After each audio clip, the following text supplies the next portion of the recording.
Primero que quiero mencionar es que a mí me llama la atención mucho el tema de que este sea un presupuesto, según sus palabras, basado en el pueblo, basado en la gente.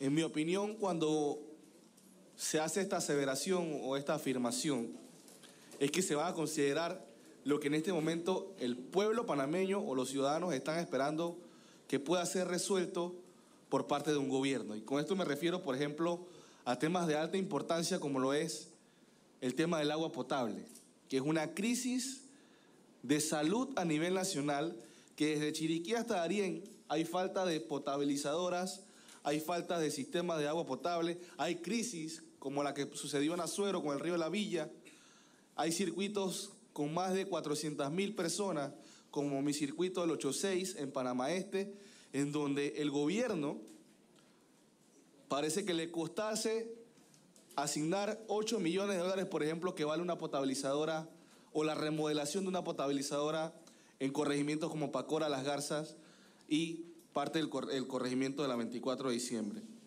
Me cuesta creer mucho en esta afirmación de que el presupuesto sea basado en la gente cuando vemos recortes tan importantes, por ejemplo, al Ministerio de Salud, en donde veíamos que iban a haber proyectos de inversión como nuevos centros de salud, remodelación a los centros de salud que ya lo necesitan, compra de equipamiento a centros de salud que se han inaugurado, pero que en este momento son cascarones, y otros temas como el tema de educación también, donde vemos recortes importantes a las universidades y a instituciones que están dando resultados como el ICSE. Entonces, a mí sí me cuesta entender, y me gustaría dar la oportunidad, señor ministro, de que usted me diga por qué usted dice que este es un presupuesto basado en la gente, si los principales rubros que la gente está esperando una solución están siendo afectados y recortados directamente en la parte de inversión. Porque otra cosa, todo lo que es funcionamiento, sueldos, sobresueldos, dietas, seguros privados, personal transitorio, en la mayoría de las instituciones que hemos visto se ha mantenido. Pero el rubro de inversiones, hay instituciones que da tristeza ver, por ejemplo, el ITSE, que ofrece educación dual técnica, esté recortado de 65 millones de dólares a 20, que prácticamente no van a poder funcionar. Lo mismo con el IDAN. Entonces explíquenos, señor ministro, ¿por qué este es un presupuesto basado en la gente según su análisis? Presidente.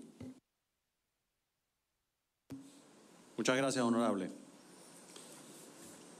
Del presupuesto, porque lo resumiría así.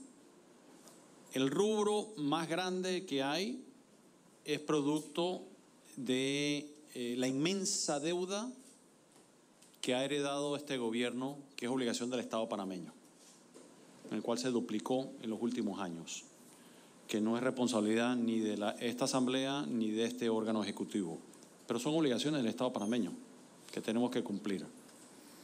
Después de eso, lo más grande que hay en el presupuesto, o el mayor número que hay, se llama subsidios, 3.800 millones. Eso incluye todos los subsidios, todos los programas de subsidio que conocemos.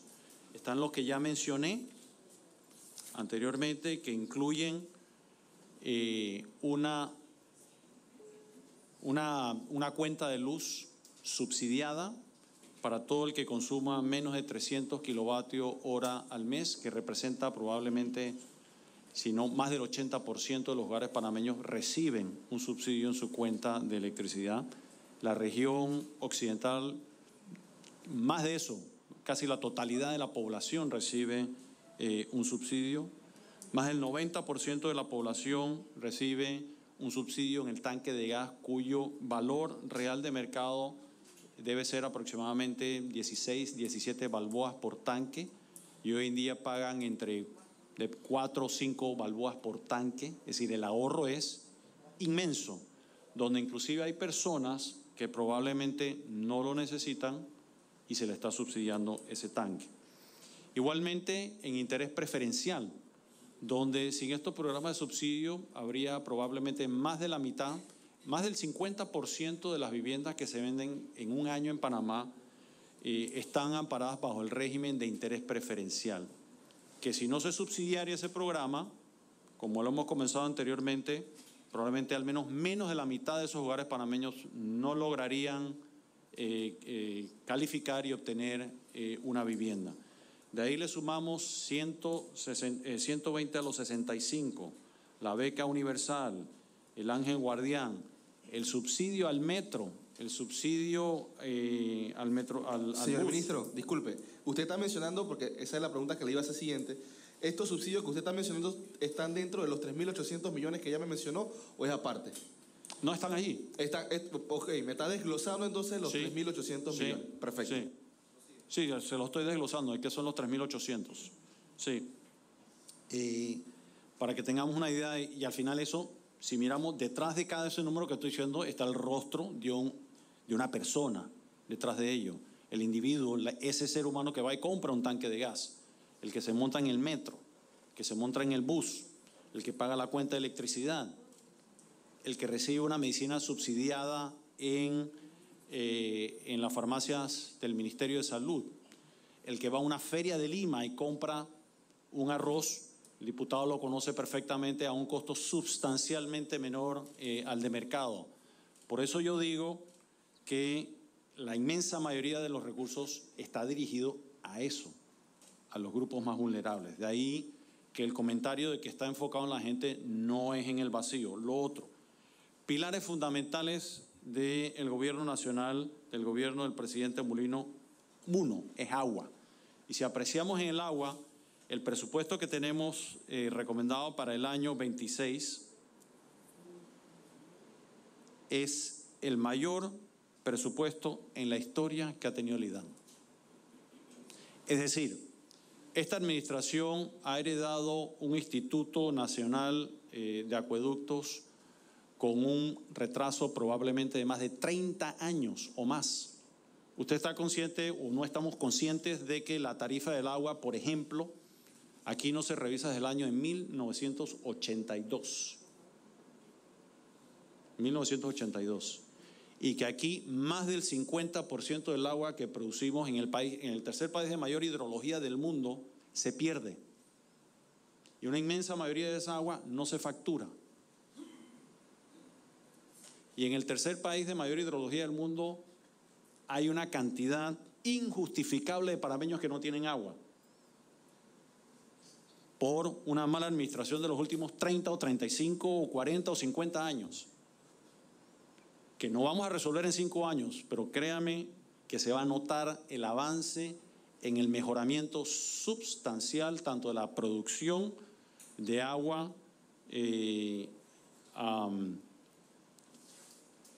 cruda como de servicio de agua que llega al consumidor. Medicina, servicio de salud. El presupuesto que tiene el Ministerio de Salud está por encima del promedio de los últimos 5 años, que lo colocan en los presupuestos más altos históricos que ha tenido este país. El presupuesto que tenemos de 34.000 millones de dólares, sí hay que reconocer en efecto que una parte muy importante se lo come la deuda, que no es responsabilidad de ninguno de esos ministros, no es responsabilidad de esta asamblea, pero es lo que hemos heredado. Con todo y eso, tenemos el presupuesto más alto de la historia republicana de este país y aún con la meta de cumplir con el 3,5% del déficit fiscal, que nos ha permitido reducir el costo de financiamiento de una forma importante en casi 400 millones de dólares. 400 millones de dólares, que es 4 veces el presupuesto de la Asamblea Nacional. Que si no cumpliésemos con esa meta fiscal, vamos a tener un incremento en los intereses año a año, que por lo menos el primer año va a ser de aproximadamente 100 millones de dólares. El primer año, el presupuesto total de la Asamblea Nacional. Y ahí váyalo duplicando año a año, de forma tal que de aquí hacia fines de la década, en vez de estar pagando 3.600, vamos a estar pagando 4.200 millones de dólares en intereses. Es decir, ya va a ser superior, pero lejos, inclusive a la totalidad de los subsidios del país. De ahí la importancia de tener un presupuesto responsable. Con todo y eso, se han asignado, yo diría, por lo menos al 90% de las instituciones, presupuestos históricamente altos. Ahora bien, la planificación presupuestaria es macro. Es decir, el Ministerio de Economía y Finanzas, y hoy más temprano escuchaba al director de presupuesto explicar con bastante claridad de que el ministerio no hace microadministración del presupuesto por entidad o ministerio. Se asigna globalmente, es decir, si el presupuesto asignado a su ministerio es 100, usted sabe cuáles son sus prioridades, sus políticas públicas dentro de su ministerio. Llámese, por ejemplo, en el Ministerio de Salud, usted va a decidir cuándo de eso va a medicamentos, cuánto de eso va a hospitales, cuánto de eso va a equipamiento. Igualmente en educación, cuánto de eso va a entrenamiento, cuánto de eso va a escuelas, cuánto de eso va a salarios. En seguridad, cuánto de eso va en equipamiento, cuánto de eso va en aviones, cuánto de eso va en uniforme de policías. Es decir, cada responsable de la entidad decide cómo se asigna. Por ejemplo, y aquí está el presidente de la Asamblea y ustedes diputados lo saben, el Ministerio de Economía y Finanzas no entra a administrar el presupuesto de la Asamblea, ni decir cuánto se gasta en X o Y o cómo se gasta. Eso es facultad de este órgano del Estado, igual como lo es en el órgano judicial. Lo que hacemos es una recomendación global del presupuesto para que nos permita cumplir con las metas fiscales y que nos permita continuar deteniendo el crecimiento de la deuda. Gracias, señor ministro. Voy a interrumpirlo ahí porque por tema de tiempo yo no me quiero extender tanto y igual solo tengo creo que 20 minutos para intervenir. Usted ha mencionado un punto muy importante que lo tenía aquí anotado y es la calidad o la fiscalización de la calidad del gasto del Estado. Imaginémonos una empresa privada, que usted sabe mucho de la empresa privada. El encargado de las finanzas y la economía de la empresa privada tiene injerencia para decir si la calidad del gasto que se está haciendo realmente es, digamos, necesario o no necesario, podría esperar, es algo crítico o urgente. Y usted como jefe de la cartera de las finanzas en nuestro país, yo creo que usted sí debería tener injerencia en poder decirle a algunas instituciones, y más en momentos de crisis como en la que estamos en este momento, en qué rubros deberían ser mucho más ahorrativos. Porque usted menciona que el 90% de las instituciones se le da un presupuesto alto, pero por aquí pasaron todas las instituciones, por no decirla, digamos un 95%, quejándose del MEF y de los recortes presupuestarios en temas de inversión. Casi todas, por no decir todas, porque creo que había alguna que sí tenía un poquito más que del año pasado. Pero lo que vemos que nunca cambia o que se mantiene, digamos, de manera constante, son rubros dietas, seguros privados, salarios o planillas.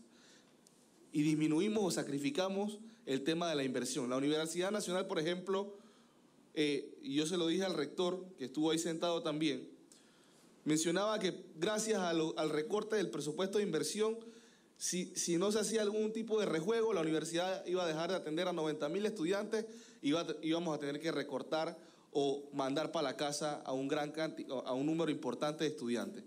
Pero en ningún momento ningún directivo de la Universidad Nacional mencionó de que de manera temporal, pues, se iban a recortar, digamos, los sobresueldos o los gastos por jefatura. Entonces, yo creo, señor ministro, y tal vez a usted no le corresponda por ley, pero yo creo que este país tiene que aspirar a que el jefe de la cartera de las finanzas del país pueda también decir cómo debe administrarse los recursos, en qué se deben gastar, o ver el tema de la calidad del gasto público. Esa es mi humilde opinión. Y, señor ministro, sobre el tema de los subsidios, yo creo que ningún subsidio es nuevo. Yo sí le compro el hecho de que este va a ser un presupuesto fiscalmente responsable, porque vamos a atender deuda, no vamos a pasar el déficit del 3.3% que establece la ley, y que usted de repente está aspirando a que se pueda hacer a lograr una recaudación mayor, que creo que en este momento tenemos una recaudación del 7%, usted quiere aumentar a un 14%, eso se lo compro, pero decir que es un presupuesto para la gente no se lo puedo aceptar, debido a que, aunque usted menciona que el IDAN va a tener un presupuesto mucho más alto, lo invito a que se meta en los rubros del presupuesto del IDAN y vea que la mayor cantidad de ese presupuesto va a funcionamiento, planillas, pago de personal. Inclusive, en la parte de la calidad del gasto, el IDAN paga con préstamos internacionales que nos cuestan a nosotros como país, que tenemos que pagar intereses sobre esos préstamos como lo son del BID, por ejemplo, consultorías de 60 millones de dólares, consultorías que cuando usted le pregunta al jefe de la cartera, al director del IDAN, esos informes ni siquiera los usan como herramientas para mejorar el servicio a la población. Y hable con el director del IDAN y él le va a decir también por qué no se aumenta la tarifa del agua, que estamos de acuerdo, es una de las menores en el mundo, pero no se puede aumentar porque hay lugares donde no le llega, hay muchos panameños que no le llega el agua, les llega aire por el grifo. Entonces, ¿qué usted le va a aumentar el precio si ni siquiera reciben agua? O un servicio interrumpido, un servicio de muy baja calidad. Inclusive en Azuero están recibiendo en este momento agua en el grifo contaminada. Entonces, para dejar ese punto, que es ya le digo, es mi opinión personal, y se la digo con mucho respeto, señor ministro. Yo quisiera saber, por ejemplo, el subsidio a las juntas comunales que emite el Ministerio de Economía y Finanzas. Hace un momento estuvo la directora de la Autoridad Nacional de Descentralización. Y uno de los rubros que se asignan a las diferentes juntas comunales y municipios es un subsidio que proviene de un impuesto, no recuerdo si es el impuesto sobre la renta o el impuesto sobre bienes inmuebles, que ese subsidio lo asigna, entiendo yo, directamente el Ministerio de Economía y Finanzas. ¿Es así? Hay una ley que lo asigna, es correcto. Yo quiero saber, porque no nos supo decir la señora de descentralización, cuál es el criterio técnico, si es un tema de discreción o hay algún tipo de análisis técnico para asignar estos fondos a las juntas comunales. ¿Qué es lo que busco con esta pregunta? Que usted me pueda decir, o que nosotros podamos conocer en esta comisión, si es que se asignan de manera totalmente discrecional o hay algún tipo de asignación, ya sea por la cantidad de población, por la extensión del corregimiento. Conversaba con el alcalde de Pedací, que ellos, a pesar de ser una alcaldía que genera turismo, que genera empleo, que reciben eventos internacionales, es la sexta menos subsidiada del país. Entonces, ¿cómo se asignan estos recursos, señor ministro? Si nos puede dar la explicación, por favor. Con mucho gusto. Lo primero que le puedo garantizar es que nadie, no importa lo que hagamos, va a estar satisfecho con la distribución de esos recursos. Ese es el ser humano. Y no hay tal cosa como una asignación perfecta. Lo que se trata de hacer es usar una serie de criterios que incluyen población, nivel de ingreso, situación socioeconómica, infraestructura, en fin, una serie de criterios para la asignación de esos recursos, que es la asignación de los recursos que manda la ley. Que puede haber poblaciones insatisfechas ante eso, no lo dudo, es de humanos. Y se utilizan la información que tenemos disponible, que evidentemente que si se puede mejorar y se puede hacer una mejor asignación de esos recursos, amén, sin lugar a duda, y para eso hay la mayor disposición. ¿Quién es el encargado dentro del Ministerio de Economía y Finanzas de hacer la asignación, señor ministro? Eso se asigna a nivel institucional, dentro del ministerio. Bueno, es que ¿Tiene algún departamento, si me permite, va desde el ministro, viceministro, de la dirección de presupuesto, igualito como se asigna el resto del presupuesto general del Estado. Señor presidente, yo quisiera solicitarle de manera formal y de manera muy respetuosa, si usted no puede mandar dentro de los 8 días que establecimos como reglamento en la comisión, el informe de todos los subsidios otorgados en la pasada vigencia a las diferentes juntas comunales, y si también me pueden hacer llegar los requisitos técnicos que ustedes mencionaron para el momento que se hizo la asignación a cada municipio y junta comunal del país. Si usted tiene a bien mandarlo en el periodo, por favor, señor Con ministro. mucho gusto. Listo. Me gustaría saber y conversar sobre el tema de la recaudación de impuestos. Yo estoy 100% de acuerdo con usted en que hay que aumentar ese rubro, la recaudación de impuestos o el déficit que hay de personas que no hacen el debido pago es algo que, bueno, el país tiene que de alguna forma atacar. Yo documentándome un poco de este tema, Panamá no es el único que sufre de esto, hay muchos países importantes como Estados Unidos también que tienen una recaudación bastante baja.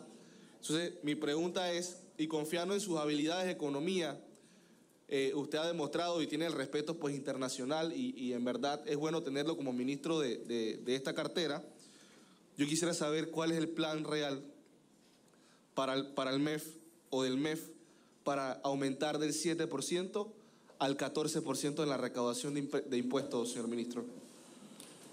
Bueno, el 14% es una cifra indicativa. Lo que hemos mencionado es ir aumentando lo que se llama una relación que no sé de dónde salió el mal término de presión fiscal, que no es otra cosa que los ingresos de impuestos, digamos, para simplificarlo, dividido entre el Producto Interno Bruto. Que el punto más alto del país fue 12% y el punto más bajo, que ya lo pasamos, ha estado en alrededor de 6%. Ya logramos revertir esa tendencia y empezar a aumentarla. Ahora, recordemos que ahí tenemos numerador y denominador. Y fíjense lo paradójico de esto. Nuestra meta es aumentar los dos. Queremos aumentar el numerador, que es la cantidad de impuestos que se recaudan, pero también queremos aumentar el denominador, que es el Producto Interno Bruto. Es decir, sería perverso pensar, quiero estancar el denominador para tener un cociente más alto. Queremos aumentar los dos, ¿verdad? Entonces, para ello ya estamos aplicando medidas, algunas ortodoxas y otras menos ortodoxas. Por ejemplo, menos ortodoxas, la lotería fiscal, que va dirigido un poco a modificar el comportamiento de la cultura, de la mala cultura tributaria del país, pensando en algo que le gusta al panameño, que es algo como la lotería. Y eso va buscando, en efecto, la cantidad de facturas que recibimos en la primera, usted se sorprendería, es decir, las cajas que teníamos para depositar los soles estaban que explotaban. Estamos hablando de decenas de miles de facturas. Probablemente habían personas que nunca habían pedido una factura en su vida, que se vieron motivadas. Es más, les cuento una anécdota. Me acuerdo un día en el ministerio que ya estaba, que reventaba, y vi a estas jóvenes que estaban metiendo sobres y yo me les acerco. ¿Qué están haciendo? No, aquí estoy metiendo, nosotros nos vamos a ganar el premio. Estaban metiendo sobres. Ellos, después me dijo, oh, qué éxito ese. Me di la vuelta y cuando lo curioso me doy la vuelta y me di cuenta que no estaban conscientes ni quién se les había acercado a hablar. Ellas estaban concentradas en meter sus sobres en el buzón para ganarse su... Entonces, en ese momento me sentí, hombre, estamos empezando a cambiar la cultura tributaria del país, poco a poco. Además de eso, estamos aumentando, obviamente, las inspecciones, las auditorías, tecnología. Estamos recibiendo mucha ayuda valiosa de asesoría técnica no reembolsable por parte del Fondo Monetario, del Banco Mundial y de otras instituciones que en efecto nos están ayudando. Por ejemplo, nos ayudaron a crear la unidad de grandes contribuyentes, por mencionar una.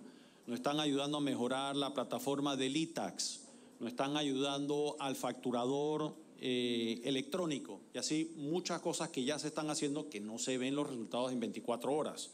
Toma tiempo, pero ya estamos revirtiendo la tendencia. Y sí, algo que se me quedó anteriormente, que es muy valioso, que comentó, el tema de las universidades. Un dato que quisiera compartir con ustedes. Fuimos a investigar cuánto se invierte en países, uno muy similar a Panamá, Costa Rica, y otro de un ingreso o un Producto Interno Bruto por habitante similar al de Panamá, Chile. ¿Cuánto invierten dos universidades? Y probablemente algunos de ustedes conocen la UCR en Costa Rica, la Universidad de Costa Rica, que es lo equivalente a la Universidad Nacional, y su equivalente o su homóloga en Chile es la Universidad de Chile. La Universidad de Costa Rica invierte en su presupuesto $1,897.52 por estudiante. La Universidad de Chile 997.50. Ambas tienen un ranking superior a todas nuestras universidades en el país. Miren cuánto invertimos nosotros en Panamá. UNACHI, 4.383. Universidad Nacional, 3.950. Universidad Tecnológica, 4.921. ITSE, 10.245. UDELAS, 3.484. Versus Costa Rica, 1.897. Chile, 997. Eso, lo que usted decía, se llama gastar bien. Calidad del gasto. Gracias. Gracias. Me permite decir algo en esta acotación. Señor ministro, métase al presupuesto de la Universidad Nacional. Y si ese presupuesto fuese invertido, por ejemplo, en contratación de profesores, que es un rubro del personal de la universidad, en nuevas instalaciones, en laboratorios de tecnología, en laboratorios para el sector agropecuario, para la educación agropecuaria, yo lo compraría y de mi parte no habría ninguna crítica en cuanto a ese presupuesto. Pero usted sabe cuál es la proporción administrativo y profesor en la Universidad Nacional de Panamá, que aquí lo dijo el señor rector, 1 a 1. Un administrador por cada profesor que existe en la universidad. En términos de recursos humanos y financieramente, esto es algo que no es rentable. Entonces, usted, como ministro de Estado, fiscalice la calidad del gasto. Exíjale a las instituciones que no nos gastemos la plata en planilla, sino es que nos gastemos la plata en inversiones que realmente... Y ahí usted va a decir con la frente en alto y se va a poder dar golpe de pecho que ese va a ser un presupuesto realmente pensado en la población. Porque el pueblo panameño lo que está esperando es que la plata de inversión deje de gastarse simple y sencillamente en contratación desproporcionada de personal y que los proyectos de inversión, carretera, educación, los centros de salud, los hospitales, eso es lo que necesita ver el pueblo panameño, señor ministro. Y vamos a dejar el tema de la calidad del gasto hasta ahí, porque creo que nos entendemos bien en esa parte. Le está predicando al convertido. Y usted, yo sé que de repente pueda tomar alguna acción.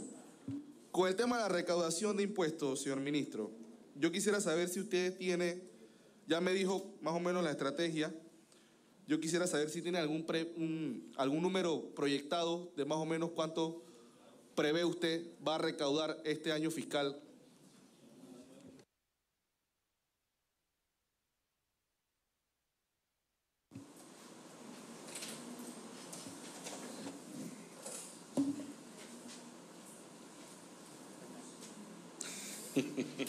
Ingresos tributarios estimados para este año, 6.360 millones. Y en comparación al año anterior, o digamos de la administración anterior, el último año de la administración anterior, ¿cuánto recogió? El año pasado...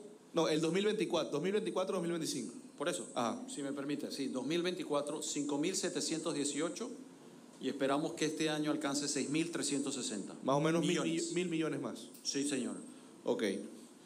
Señor ministro, una de las cosas más controversiales que creo que hemos visto en esta comisión y que todo el mundo ha hablado, creo que los diputados, compañeros de la comisión y diputados que vienen como invitados también o vienen a hacer uso de la palabra, es el tema del presupuesto de educación, que usted ha mencionado que consume gran cantidad del presupuesto general del Estado. Y de aquí hemos escuchado, por ejemplo, al señor Aurelio Mejía, director nacional de presupuesto, donde nos explica de que este es un número, básicamente un número ficticio, porque está basado en la proyección, bueno, que es un número que está basado en una proyección, es lo que me refiero, pues, que está basado en la proyección que el PIB no es realmente lo que un país recauda, sino es que es una proyección y que tal vez el presupuesto... usted y yo hablamos de eso. Aquí el día que yo le pregunté que por qué no se hacía una derogación de la ley, ese día que estuvo la ministra. Bueno, yo eso le voy a preguntar al ministro. Usted como jefe de la cartera financiera y económica de nuestro país, conociendo de que la ejecución de Meduca siempre es baja Y no solo no es que no se ejecute la plata, sino es que esta plata en realidad es una plata que en la práctica no existe. Está basado en una proyección. ¿Por qué el gobierno no ha pensado en presentar una iniciativa que derogue esta ley y que, digamos, el presupuesto de Meduca esté basado en un número real, un número ejecutable, un número alcanzable y que realmente pueda llegar a las diferentes comunidades de nuestro país? Fascinante tema. Yo me inclino más que por una derogación, por un mejoramiento. Y recomendaría, y en su momento, cuando tengamos la oportunidad, nos gustaría presentar a esta honorable Cámara una propuesta apegada a las mejores prácticas de presupuestación en términos de asignación presupuestaria a la educación. Es más, si tomamos los países que son referentes en el mundo de administración presupuestaria, nadie toma las decisiones de asignar recursos en función del Producto Interno Bruto. Es decir, los recursos que se asignan a X y Z dan un resultado aritmético que representa tanto el porcentaje del Producto Interno Bruto, no al revés. Es lo equivalente a poner la carreta por delante de los bueyes. Entonces, lo que hay que hacer es entender mejor realmente lo que te permite asignar recursos lo debes hacer en función de los ingresos y en función de la totalidad de los gastos, que como resultado aritmético produce tanto del Producto Interno Bruto, que lo puedes usar como un referente para compararte con otros países, como también puedes usar, por ejemplo, el índice que mencioné de cuánto se invierte por estudiante. Se puede aplicar la misma. O sea, puedes tener varias métricas comparables que te permiten analizar si de los recursos escasos que tenemos en el país, si estamos asignando suficiente, insuficiente, lo apropiado o no a un rubro en específico, llámese educación, llámese salud. Pero entonces, ¿sí se prevé o no se prevé hacer algún tipo de modificación a la ley que establece que el 7% del PIB debe ir a educación? Si contamos con el apoyo de esta Asamblea, nos gustaría mucho presentarlo. Bueno, primero tiene que presentarlo, señor ministro, para que entonces averigüe si tiene o no tiene el apoyo de la Asamblea. Pero, señor ministro, ya para no extenderme más, se me acabó el tiempo, la reflexión, la calidad del gasto es importante. El país no puede seguir, por ejemplo, el sistema educativo de una universidad, la estructura de una universidad no puede estar basada en la planilla administrativa, sino es que tiene que llegarle el recurso al estudiante de manera directa. Y lo mismo con ministerios como el de salud y ministerios como el de educación. Así que de mi parte eso sería todo, señor presidente. Muchas gracias, señor ministro, gracias, por escucharnos y atender nuestras consultas. Le vamos a hacer la palabra al licenciado Aurelio Mejía.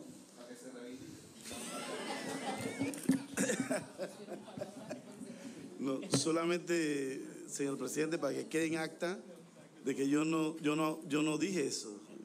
Yo solamente le afirmé al diputado que teníamos que revisar la ley y ver cuál en la ley se enmarca que es sobre el PIB, el 7%, pero no sabíamos el real o el nominal. Solamente sobre eso, pero que quede en acta eso, que yo no afirmé el otro. Muchas gracias, licenciado Aurelio Mejía. Es la palabra a la diputada Yanín Prado. Buenas noches, presidente. Bienvenido, ministro, y su equipo de trabajo a la Comisión de Presupuesto. Mi primera pregunta es bastante básica, pero quisiera entender. Y es que voy analizando las vistas presupuestarias de cada institución según van entrando. Y me llamó la atención porque ustedes tienen un presupuesto asignado para 2025 de 453.2. Sin embargo, el actual, 2025, en funcionamiento. Ajá, sí. Sí, yo estoy en modo vista presupuestaria del MEF ahorita mismo, no como institución en global. Entonces, me llama la atención que ustedes solicitaban un monto considerablemente más alto, 875.6, y no lo había visto antes. Entonces, para entender quién realiza el recorte, porque el recomendado es 466.6. Bueno, ahí entramos en una de las cosas extrañas del Estado panameño, que puede ser casi esquizofrénico, ¿no? Como la Asamblea que se aprueba su propio presupuesto, o el órgano judicial que interpreta sus propias leyes. Yo quisiera pasarle la palabra al director de, si me permite, de administración, que es quien es el responsable de elaborar el presupuesto y someterlo a consideración. Fíjense aquí, este es un caso curioso, el Ministerio de Economía y Finanzas. ¿Quién prepara el presupuesto? No la Dirección de Presupuesto. Lo prepara lo equivalente a lo que hacen en la Asamblea y en otras instituciones, que es el encargado de administrar el ministerio. Entonces, a veces esto puede ser medio confuso, pero es la Dirección de Administración la que prepara el presupuesto y lo somete a la consideración del presupuesto, de la Dirección Nacional de Presupuestos, que le da el mismo tratamiento, desafortunadamente para él, que se le da a todas las demás instituciones del Estado. Así que con eso, y obviamente y a DIPRENA le toca hacer lo propio. Correcto. Muy buenas noches, estimados diputados. Jorge Barnett, director de Administración y Finanzas del Ministerio de Economía y Finanzas. Diputada, yo creo que no sé por qué tiene unas cifras diferentes a las que nosotros manejamos. Nuestro presupuesto, para hacer una comparación eficiente entre lo que estamos hablando, presupuesto ley 2025 fue de 543 millones en funcionamiento y 88 millones 453 mil en inversión, haciendo un total de 632 millones 322 mil para el MEF en total. Para el 2026, nuestro presupuesto total es 661 millones el que nos están recomendando la Dirección Nacional de Presupuestos. En ese sentido, nuestro presupuesto está aumentando solamente un 5%. Estas son las cifras que nosotros manejamos. No sé si usted tenía una pregunta específica sobre esa diferencia, porque son cifras diferentes a las que usted mencionó hace un momento. O sea, en la descripción del presupuesto general del Estado, en el rubro de funcionamiento global, está tal cual las mencioné anteriormente. Acá estaría entonces dentro del otro desglose el pormenorizado. Esa es, creo, básicamente la diferencia. Pero normalmente cuando hemos preguntado a cada una de las instituciones coinciden los rubros. En el renglón 098 de gratificaciones, ustedes tienen un presupuesto de 1.5 millones.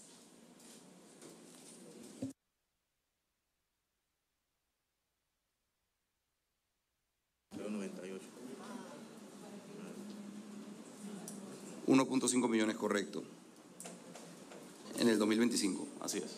Igual para el 2026, tanto en solicitado como en recomendado, esas gratificaciones, ¿a quiénes se le pagan? ¿Y cuánto es el total de funcionarios o servidores públicos que trabajan para el Ministerio de Economía y Finanzas?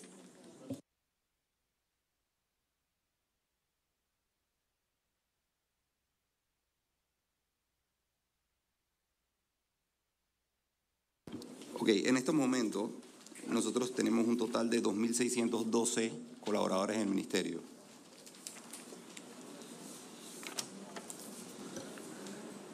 Se divide en personal transitorio 110 colaboradores y 2.500 en personal fijo. ¿Y reciben las gratificaciones?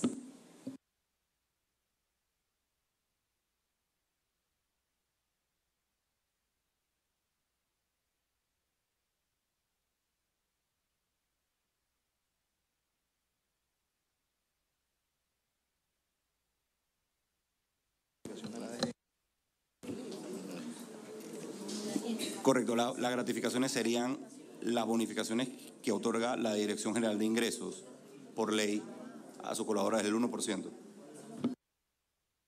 Gracias, muy amable. En el renglón de alquileres, si me voy específicamente al 101 de edificios y locales, vemos una solicitud, ustedes tenían 6.5, solicitaban 10.7. A pesar de que el recomendado es 7.1. ¿Por qué este aumento en la solicitud de alquileres de edificios y locales? Correcto, diputada. Eso es porque nosotros tenemos un proyecto de mudanza del edificio de la Dirección General de Ingresos en este momento. Se presupuestó el alquiler del local de la DGI por encima del alquiler actual. Eso es simplemente por un tema de procedimiento.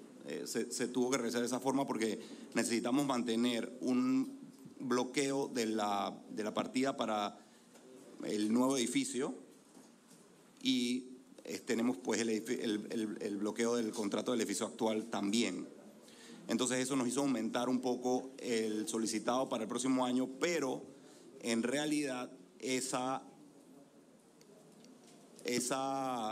presupuesto no va a aumentar.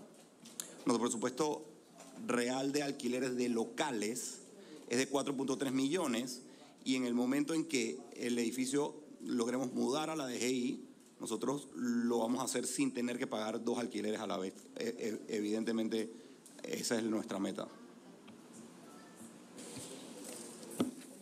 En el renglón 130, información y publicidad, vemos también que tenían 2.7, solicitaban 3 millones y lo recomendado es 3.1. Principalmente, ¿por qué este aumento en publicidad?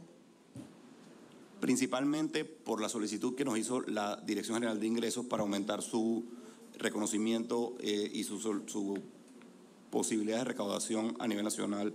Como menciona el ministro, pues hay métodos, estamos manejando métodos, diferentes métodos para aumentar la recaudación y efectivamente la publicidad pues se hace muy necesaria. Bueno, entre eso está, por ejemplo, toda la publicidad que se ha hecho para promover la lotería fiscal e incluye también los premios que se otorgan en la lotería fiscal. Y sí, se ha aumentado, una parte de la estrategia ha sido con el objetivo de empezar a modificar el comportamiento del contribuyente. Panamá tiene una de las peores culturas históricamente hablando de contribución. Y es una de las cosas que sentimos que por medio de la educación, y con esto la educación es mensajes, hoy en día primordialmente en redes, se quiere empezar a crear conciencia sobre ello y también medios tradicionales. Gracias, ministro. Y en el renglón 163 de gastos judiciales, teníamos para el 2025 2 millones. Hay una solicitud por 8 millones. ¿Por qué se elevó tanto esa solicitud en gastos judiciales? ¿Qué es lo que se estaría pagando en ese caso? Bueno, nosotros como ministerio tenemos la responsabilidad de atender los arbitrajes internacionales y tenemos unos compromisos grandes con diferentes firmas internacionales que sus honorarios pues no son económicos. Si me permite,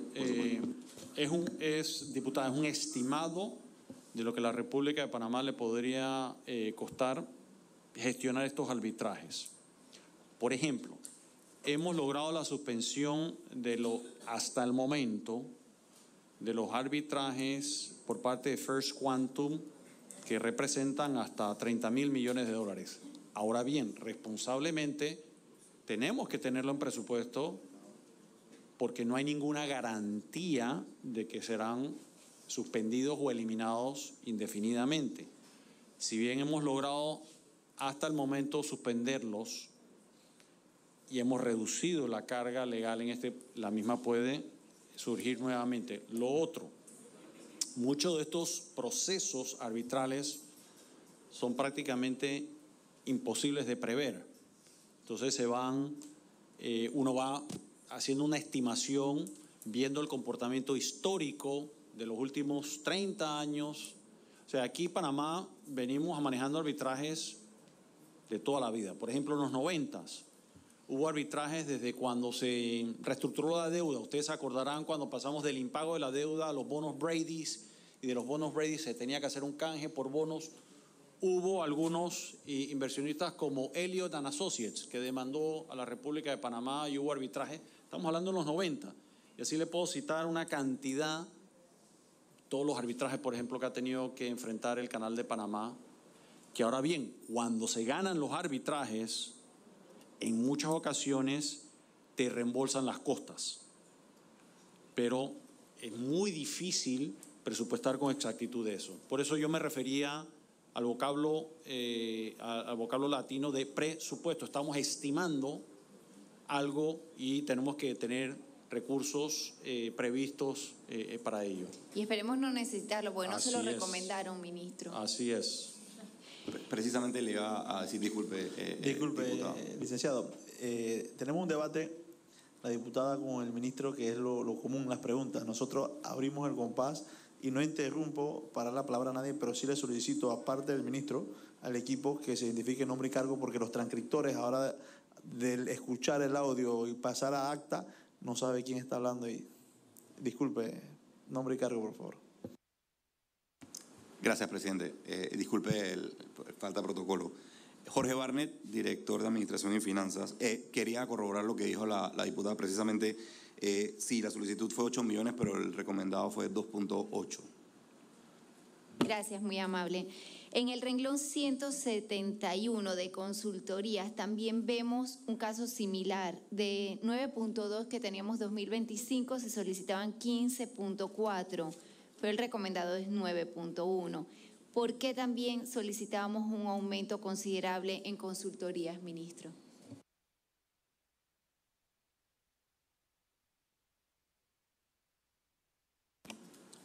De la misma manera, nuestras diferentes direcciones están requiriendo unas consultorías adicionales para este año. DGI principalmente, las direcciones legales también, y tecnología y recursos humanos también. Pero nuevamente nuestro recomendado baja a 9.6.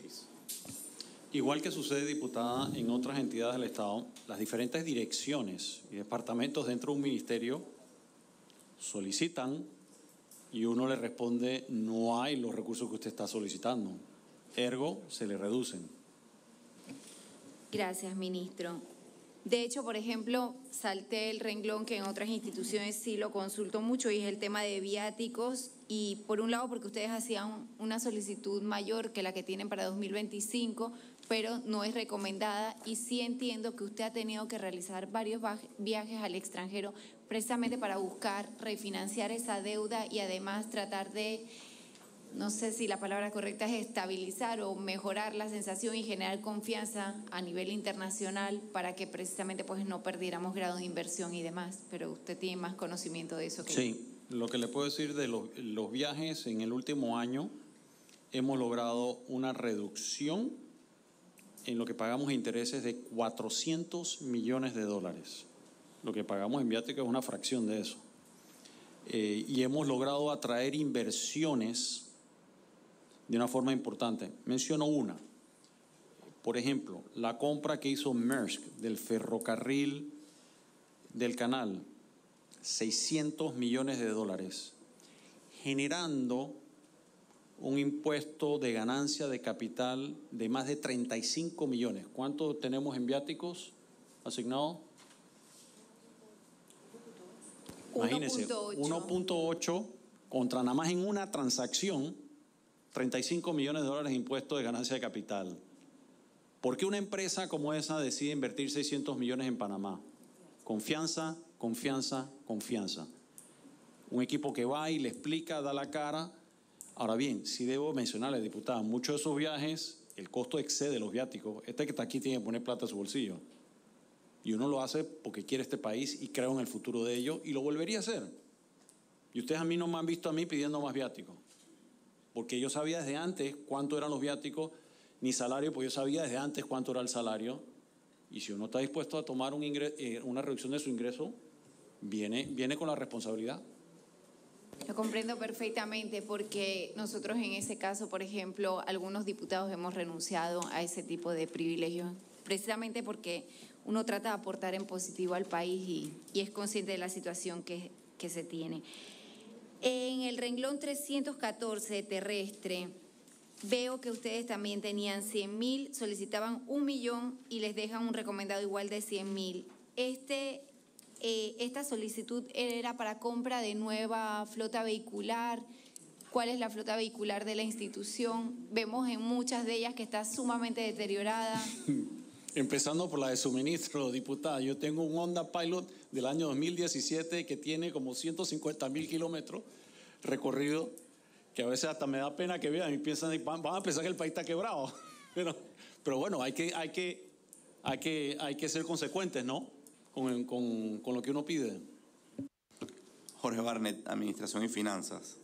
Diputada, nuestra flota definitivamente, primero que todo sí, efectivamente el monto era para comprar principalmente vehículos en la institución, pero nosotros desde que entramos a laborar aquí con el ministro, se nos dejó muy claro que teníamos que dar el ejemplo.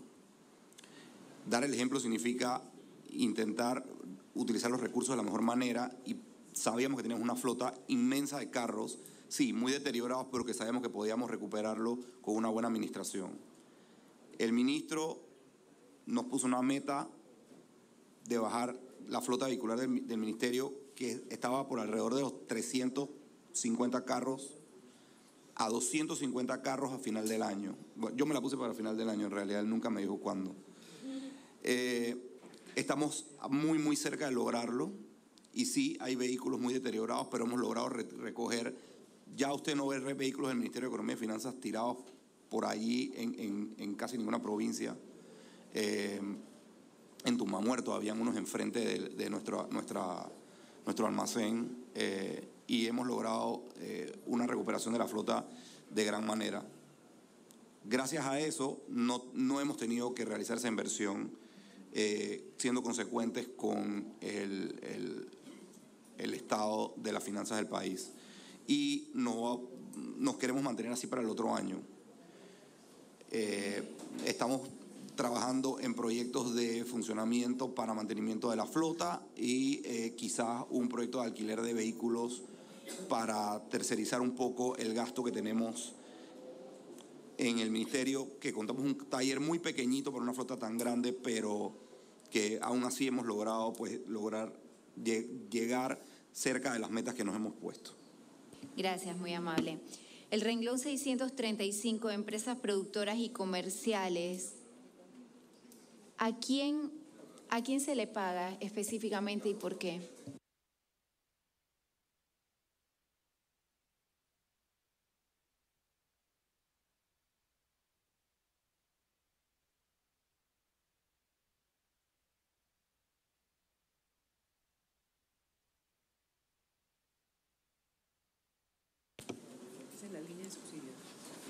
Jorge Barnett, Dirección de Administración y Finanzas. Diputada, es la línea de subsidios de nuestro presupuesto, que incluye los subsidios del gas licuado, pago de premio de carrera, préstamos hipotecarios de interés preferencial y algunos gastos de la Dirección General de Ingresos. Que ahí ustedes hacían una solicitud de 532 millones, pero sin embargo el recomendado es 231.8.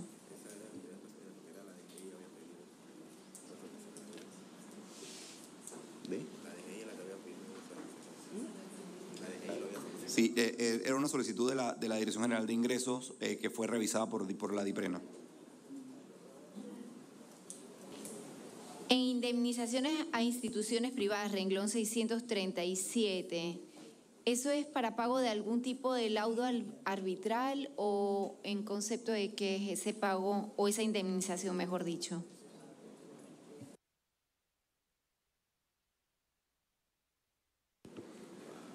Jorge Barnett, Dirección de Administración y Finanzas. Pagos para fallos de la Corte, diputada.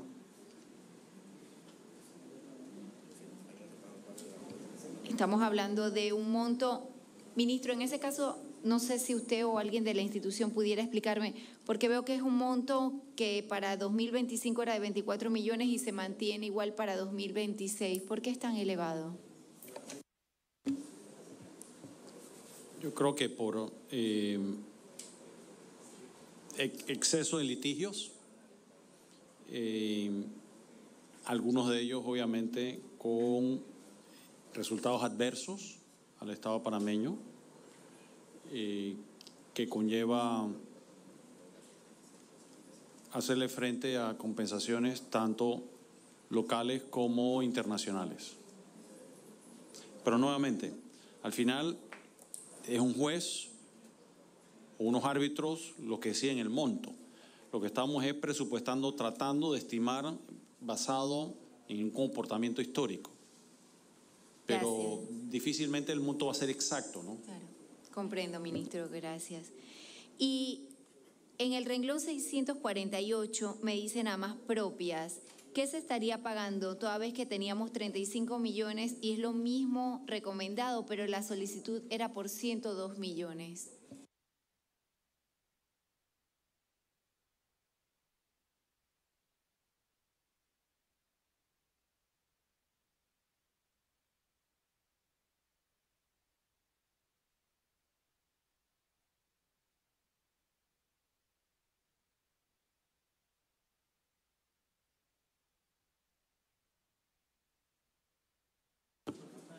Jorge Barnett, Dirección de Administración y Finanzas.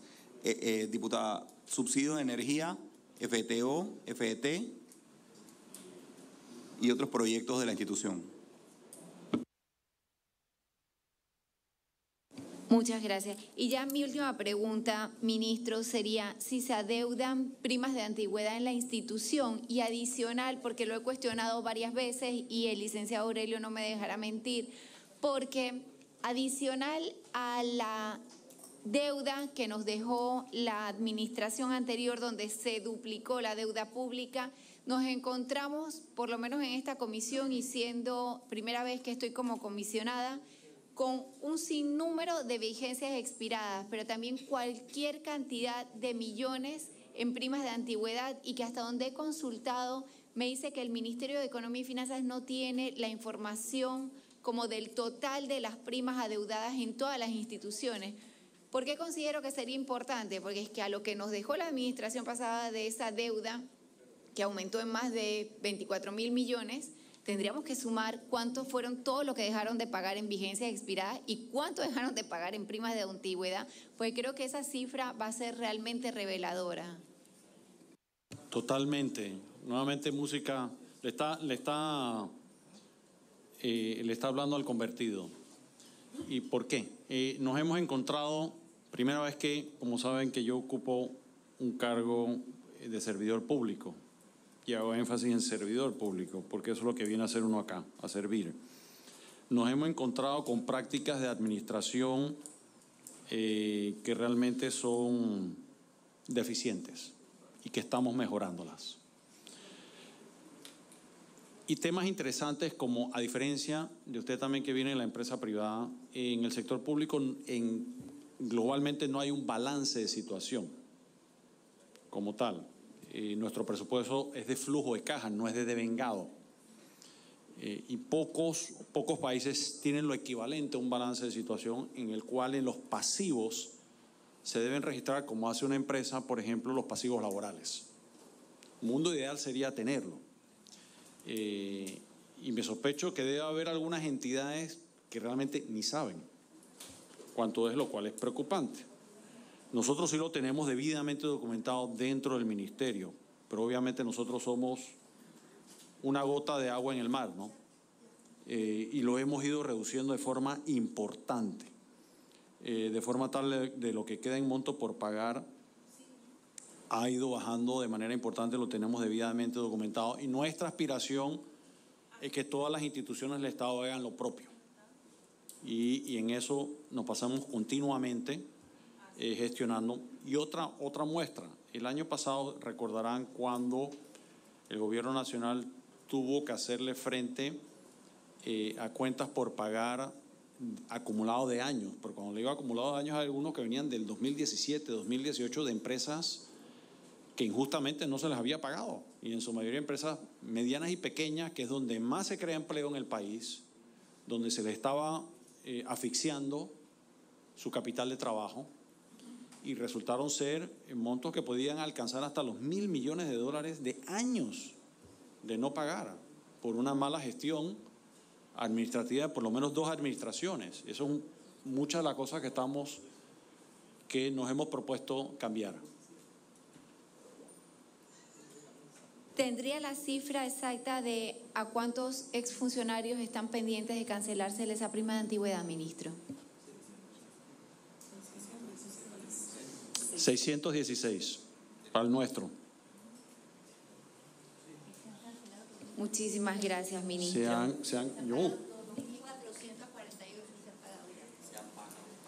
Sí. Sí, le hemos pagado 2.447 por un monto de 4.745 millones de dólares. Perdón, 4.7 millones de dólares. Gracias, ministro. Ahora sí, no tengo más preguntas. Muchas gracias, presidente. Muchas gracias, diputada. Habiendo agotado la lista de oradores, le cedemos un minuto, ministro, para que se despida la comisión. Bueno, primeramente, gracias, presidente. Agradecerle la deferencia a los honorables diputados.